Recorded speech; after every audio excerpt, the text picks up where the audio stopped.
सामल जाजपुर बरी मो घर मु रामंकर परम भक्त आउ राम मंदिर हेबार मुख्य होउचंती आमर प्रधानमंत्री मोदी ता सहित आम भारतवासी बा सनातन धर्मर समस्त मुनि ऋषि आउ महा माने जो ज्ञानी लोक माने याकू मत देई एटा बहुत संघर्ष माध्यम रे मंदिर हेछि जदि भी मंदिर हेछि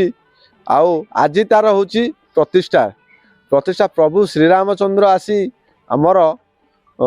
मंदिर रे स्थापन हेबे ता संगे टोटाल भारत वर्ष को संवर्धना को दीप आउ भजन कीर्तन मध्यम चारिआडे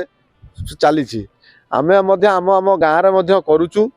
आउ ता संगे एबे तो आमे असंभव जाई पारिनु नाही किंतु परवर्ती समय रे आमे जिबु जाईकी दर्शन करिमु ता सहित आमे हमर जेतिकी सक्षम अनुसार आमर एठी जेतिकी साहाय्य आमर जेतिकी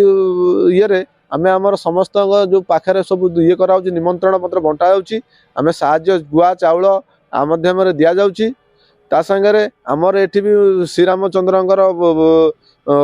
भोजन माने प्रसाद सेवन पई आयोजन हेची आम घर पाखरे मंदिर हेउची आउ गोटे कथा होची जेते जे सनातन धर्म समस्त ये को कहूँ जय श्री राम बोली समस्ते प्रत्येक घर रे बा ये रे सब लेखा जाऊ समस्त आमको बहुत खुशी लगे ता संगे सनातन धर्मर एक अस्त्र बोली एटा गोटे चैलेंज बोली एटा ग्रहण करा जिवो।